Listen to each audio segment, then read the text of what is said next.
বিগত ভিডিওতে আমরা বিষণ্ণতার উপসর্গ বা সিমটমগুলো সম্পর্কে জেনেছি। আজকের ভিডিওতে বলবো বিষণ্ণতার কারণগুলো আসলে কি কি হতে পারে। আমরা যদি কারো মাঝে এই ধরনের কোনো সমস্যা দেখি, তাহলে যাতে একটু রিলেট করতে পারি বা ব্যক্তি হিসেবে আমি নিজের মধ্যে যদি এই প্রবলেমগুলো খুঁজে পাই, তাহলে যেন একটু কানেক্ট করার চেষ্টা করি।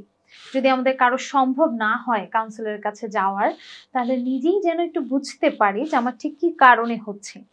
আপনি যদি কারণটা বের করতে পারেন, তাহলে সেটা সমাধান করার মাধ্যমে কিন্তু এখান থেকে বের হয়ে আসতে পারেন। আবার সেই কারণটা খুব দ্রুত যদি কাউন্সিলরের কাছে জানান, তাহলে কাউন্সিলর আপনাকে সহায়তা করবে ডিপ্রেশন থেকে বের হয়ে আসার জন্য। প্রথম কারণটি হচ্ছে নিজের চাহিদা সম্পর্কে বলতে না পারা। মানুষ হিসেবে বা একজন ব্যক্তি হিসেবে আমাদের মাঝে অনেক ধরনের চাহিদাই আছে। আমরা মাস্লোর চাহিদা সোপানতত্ত্বে 5 ধরনের চাহিদার কথা বলেছি।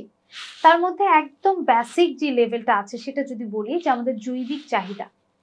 এরকম আরো যে চাহিদাগুলো আছে সেগুলো যদি আমরা প্রকাশ করতে না পারি, তাহলে কিন্তু আমাদের মাঝে বিষণ্ণতার উপসর্গগুলো দেখা দিবে। একটা উদাহরণ দিয়ে যদি বলি, যেমন কেউ একজন আমার সাথে খুব বাজেভাবে বিহেভ করে, বাজে কথা বলে, আমাকে সবসময় খোঁচা দিয়ে কথা বলে।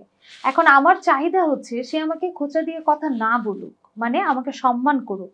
কিন্তু আমি সেটা তাকে বলতেই পারছি না, কেন যেন কোনোভাবে বলতেই পারছি না যে তুমি আমার সাথে এভাবে কথা বলো না।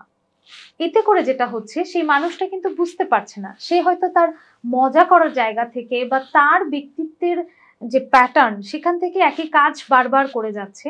কিন্তু আপনার ভেতরে সে খারাপ লাগা, বিরক্তি বোধটা কিন্তু বিষণ্ণতার তৈরি করবে। দেখা যাবে একটা সময় পর আপনি সেই মানুষটার কাছে দেখা করতে যেতে চাইবেন না বা কথাই বলতে চাইবেন না, মোট কথা তাকে ইগনোর করবেন। বা এরকম ভাবে হয়তো তার সাথে জড়িত যারা আছে, যে যাদের সাথে কথা বলতে গেলে সেই মানুষটাও আসবে, তাদেরকেও ইগনোর করে যাবেন। এবং এটি কিন্তু আমাদের বিষণ্ণতার একটি সিমটম ছিল, যে যে কাজটা ভালো লাগতো, যে আড্ডা বা আত্মীয় স্বজনের সাথে মেলামেশা করা ভালো লাগতো, সেখান থেকে নিজেকে সরিয়ে নেওয়া এবং ঘরকোনো হয়ে যাওয়া। দ্বিতীয় কারণটি হচ্ছে শারীরবৃত্তীয়। আপনার শারীরিক অনেক অসুস্থতা থেকেও কিন্তু ডিপ্রেশন বা বিষণ্ণতা আসতে পারে। যেমন গর্ভধারণ করার পরে যখন এই প্রসেসটার মধ্যে দিয়ে একজন মা যান, মানে সন্তান ভূমিষ্ঠ হওয়ার যে প্রসেসটা, এরপরে কিন্তু বিষণ্ণতা বা ডিপ্রেশন রোগটা হতে পারে, কারণ সে সময় হরমোনাল বিভিন্ন কারণে এই ডিপ্রেশনের হরমোনটা বেড়ে যায়। এবং এছাড়াও অনেক বড় ধরনের কোনো অপারেশন বা ক্যান্সার পেশেন্ট বা যে কোনো মরণ ব্যাধি রোগ, যেটা থেকে হয়তো আপনি সুস্থ হয়ে গিয়েছেন বা সুস্থ হবেন না আপনি জানেন, সেরকম সময়ে শারীরবৃত্তীয় কারণে কিন্তু আপনার মাঝে বিষণ্ণতার বিভিন্ন সিমটম দেখা দিতে পারে। আরেকটি কারণ হচ্ছে বংশগত কারণ।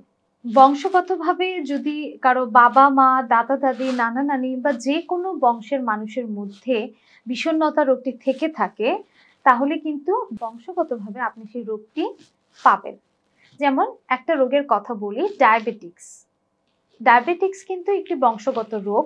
বেশিরভাগ ক্ষেত্রেই দেখা যায় যে যদি বাবা মা বা দাদা দাদি কারো মাঝে ডায়াবেটিক্স থাকে, তাহলে কিন্তু সেটা সন্তানের মাঝেও আসে।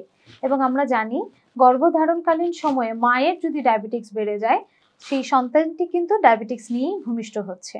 একইভাবে কোনো মা যদি ডিপ্রেশনের রোগী হন এবং সেই সময়টায় যদি তার ডিপ্রেশনের মাত্রা বেড়ে যায়, তাহলে কিন্তু তার সন্তান জেনেটিক্যালি এই বিষণ্ণতার রোগটি নিয়েই জন্মাবে। আরেকটি কারণ হচ্ছে বিষণ্ণ হতে শেখা। আমরা নিজের অজান্তে আমাদের সন্তানদেরকে কিন্তু বিষণ্ণ হতে শেখাচ্ছি, অনেকে কিন্তু বুঝতেই পারছি না।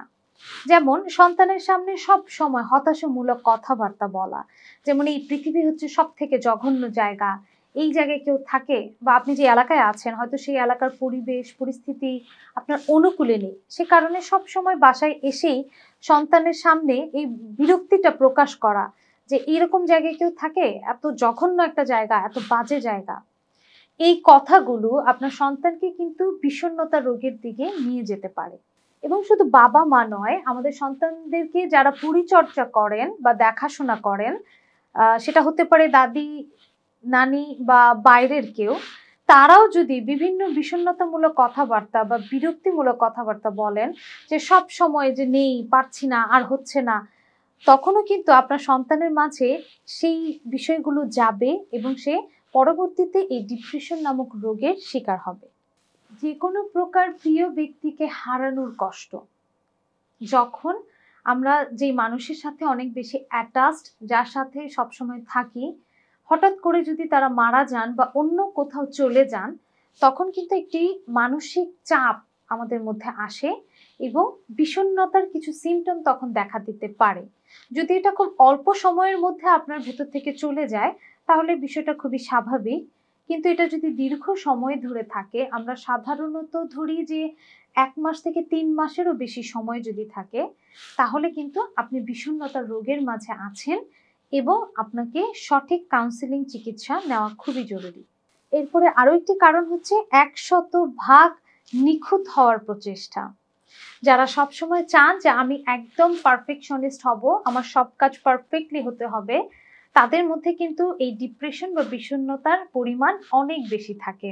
কারণ তাদের এক্সপেকটেশন থাকে অনেক হাই, এবং মানুষ হিসেবে যেহেতু আমাদের কিছু ভুল হবেই এবং সেই হাই এক্সপেকটেশন ফুলফিল করা সম্ভব হয় না, সেক্ষেত্রে তখন তাদের মাঝে একটা বিরক্তি বা অস্বস্তি বোধ থেকে এই বিষণ্ণতা তৈরি হতে পারে। আরো কিছু কারণের মধ্যে রয়েছে যে দক্ষতা বা যে সক্ষমতা আপনার থাকা উচিত, সেই সময়ে আপনার মাঝে যদি সেটি না থাকে। যেমন এখনকার যুগে মোবাইল বা কম্পিউটারে পারদর্শী হওয়াটা খুবই জরুরি। যেমন যে কোনো কাজ করতে গেলে আমাদের মোবাইলের ফাংশনগুলো খুব ভালোভাবে জানা থাকতে হয়, এবং আপনি যদি খুব ভালোভাবে মোবাইল চালানোটা শিখতে পারেন তাহলে কিন্তু অনেক কাজ খুব সহজে এবং দ্রুত করে ফেলতে পারবেন। এবং অফিস আদালতে যেটা দেখা যায় যে যারা কম্পিউটারে অনেক বেশি দক্ষ, তাদের জন্য খুব সহজ হচ্ছে এই নতুন প্রযুক্তিকে সহজভাবে নেওয়ার জন্য। এবং একটু বয়োজ্যেষ্ঠ যারা আছেন তারা হয়তো কম্পিউটারের বিষয়গুলো অত ভালো বোঝেন না, এবং তখন কিন্তু তাদের মাঝে একটা বিষণ্ণতা বা একটা খারাপ লাগা এই ধরনের অনুভূতি তৈরি হয় যে হয়তো আমি পারছি না, বা আমি হয়তো সবার থেকে একটু পিছিয়ে। দাম্পত্য কলহ এবং দাম্পত্য বিচ্ছেদ আপনার মনের মধ্যে একটি চাপ সৃষ্টি করবে এবং সেখান থেকে বিষণ্ণতার সিমটমগুলো আপনার মাঝে দেখা যেতে পারে। দাম্পত্য জীবনে যদি কোনো ঝগড়া, কোনো সমস্যা থাকে, আমরা বেশিরভাগ ক্ষেত্রে যেটা করি সেটাকে ইগনোর করে সামনে আগিয়ে যাওয়ার চেষ্টা করি, কিন্তু এতে করে কোনো কিছুই সমাধান হয় না, বরং পার্টনারদের মধ্যে এই ডিপ্রেশন রোগের সম্ভাবনা বেড়ে যায়। তাই দাম্পত্য কলহের যদি সঠিক সমাধান করতে পারি কাউন্সেলিং সেবার মাধ্যমে, তাহলে কিন্তু আমরা এই ডিপ্রেশন থেকে বেঁচে যেতে পারবো। এমনকি দাম্পত্য জীবনে কমিউনিকেশন গ্যাপ বা সেক্সুয়াল রিলেশনশিপের কোনো গ্যাপ যদি থাকে, সেখান থেকে কিন্তু যে কোনো পার্টনারের মধ্যেই বিষণ্ণতা বা ডিপ্রেশন আসতে পারে। কারণ একটি স্বাভাবিক জীবনযাপনের মধ্যে যা যা আপনার চাহিদা, যা যা আপনার দরকার, সেগুলো পূরণ না হলেই আপনার মাঝে বিষণ্ণতার সিমটমগুলো দেখা দিতে পারে। আমাদের জীবনের সবথেকে বেশি মানসিক চাপ সৃষ্টিকারী ঘটনা হচ্ছে আবাসস্থল বা কর্মস্থলের পরিবর্তন। কেউ একটা জায়গায় অনেক বছর ধরে আছেন, হঠাৎ করে যদি সেখান থেকে আরেক জায়গায় শিফট করেন, তখন কিন্তু একটি মানসিক চাপের কারণে বিষণ্ণতা বা ডিপ্রেশন রোগের আবির্ভাব হতে পারে। এবং কর্মস্থলে যাদের সাথে আমরা সবসময় অভ্যস্ত আছি, একসাথে আছি, থাকছি বা বিপদে আপদে সাহায্য করছি, হঠাৎ করে যদি সেই জায়গাটা পরিবর্তন হয়, তাহলেও কিন্তু বিষণ্ণতার সিমটমগুলো তার মাঝে দেখা যেতে পারে।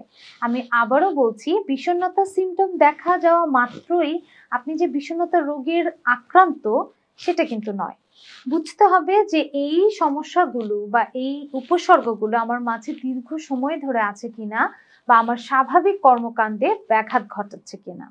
শুধুমাত্র তখনই আপনি নিজেকে ডিপ্রেশনের রোগী ভাবতে পারেন এবং সেটার চিকিৎসা করার জন্য পদক্ষেপ নিতে পারেন। সর্বশেষ দুটি কারণ বলবো। একটি হচ্ছে ইচ্ছাপূর্বক দীর্ঘসূত্রিতা। আমাদের স্টুডেন্টরা বা কর্মস্থলে আমরা এই কাজটা খুব বেশি করে থাকি যে আচ্ছা আজকে কাজটা করব না, কালকে করব বা পরের দিন করব, এভাবে যে দীর্ঘসূত্রিতা করে ফেলি, সেটার কারণে কিন্তু একটা সময় বিষণ্ণতা কাজ করে যে ধুর আমাকে দিয়ে আর কাজটা হবেই না, আমি আসলে আর পারবোই না।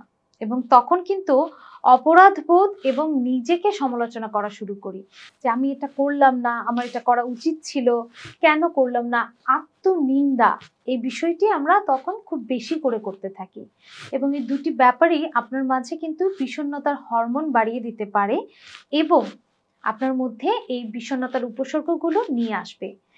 আমরা যেটা বলতে চাচ্ছি যে এই কারণগুলোকে আপনারা আইডেন্টিফাই করুন এবং এখান থেকে যদি কোনো বিষণ্ণতার সিমটম আপনার মাঝে দীর্ঘ সময় ধরে দেখেন, তাহলে অবশ্যই সুচিকিৎসার মাধ্যমে একজন দক্ষ কাউন্সিলরের সহযোগিতা নিয়ে আপনি সেই রোগ থেকে সুস্থ হওয়ার চেষ্টা করুন। আমাদের যে মানসিক জটিলতাগুলো আছে এগুলোকে অবহেলা না করে আমরা এগুলো সম্পর্কে জানার চেষ্টা করি এবং এখান থেকে সুস্থ একটি জীবনের দিকে যাওয়ার চেষ্টা করি। এবং আপনাদেরকে সহায়তা করার জন্য আমাদের হিলিং হার্ট কাউন্সিলিং ইউনিট আছে এবং সেখানে আপনি অনেক দক্ষ এবং ভালো কাউন্সিলিং সেবা পাবেন। আমাদের কাউন্সিলিং সেবা পাওয়ার জন্য নিচে দেওয়া ফোন নাম্বারগুলোতে ফোন দিয়ে আপনারা অ্যাপয়েন্টমেন্ট নিতে পারেন। আমাদের ভিডিওটি যদি ভালো লেগে থাকে লাইক, কমেন্ট এবং শেয়ার করে আমাদের সাথেই থাকবেন। ধন্যবাদ সবাইকে।